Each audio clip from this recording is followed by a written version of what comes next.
Hello everyone, and welcome back to another session of Dark Souls 2 PvP and another weapon showcase.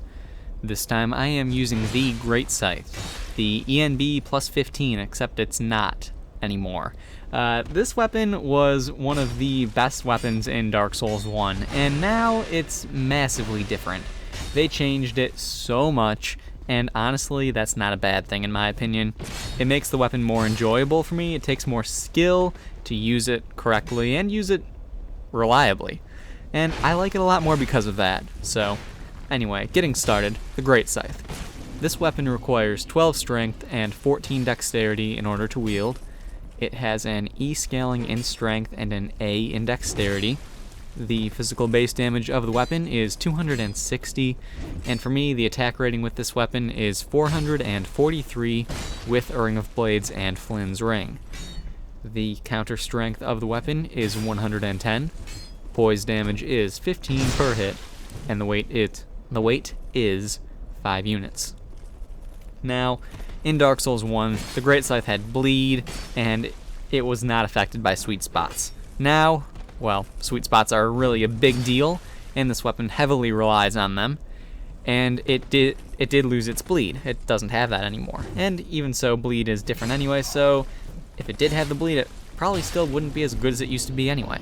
So, with this weapon, as I've said, sweet spots are really, really important. If you don't hit with that sweet spot, you'll go from hitting 437 to hitting 185. That's just the way it is. This weapon really, really, really relies on the sweet spots, and because of that, it actually makes it somewhat difficult to parry.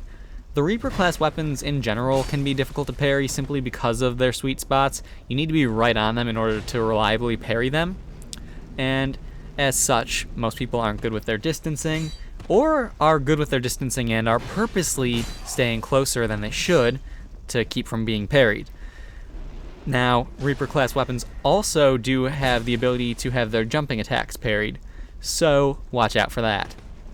Now, the biggest pro of this weapon, I personally would say, would be the reach of it, although I'm used to using the Bone Scythe, which is a shorter scythe. It has the same moveset, but is a little bit shorter, and as such, I tend to overestimate or underestimate my range with this weapon, and that can get me into trouble. But because of that extra reach that it has over the Bone Scythe, it opens up a whole new world of combos that you can get, because people will roll away and you can hit them as they're rolling, which you cannot do reliably with the Bone Scythe. But with this weapon, it happens all the time. So I'd say that the reach is a huge pro, one of the main ones, the biggest one, in fact. Other pros, I would say the moveset is a pro. You can get some really nice combos off with it, as I was saying, and with that extra reach, it just all goes together. Now, the biggest con of this weapon, I would say, would be one of two things, and this really, it depends on the person and their own preferences with it. It's either the fact that it relies on the sweet spot so much, or that it has such poor tracking.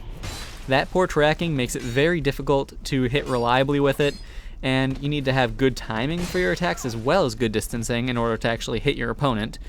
And the sweet spot, again, with that good timing and good distancing, the poor tracking, the sweet spot, they just don't mix well together at all, so I can't really choose which one is the biggest con for the weapon, but they're both really, really annoying and make the weapon somewhat difficult to use at times, so it is what it is.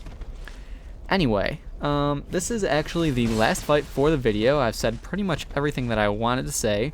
One thing I also wanted to mention before we end, if you're trying to do some combos, use the Stone Ring. It will help you out a lot.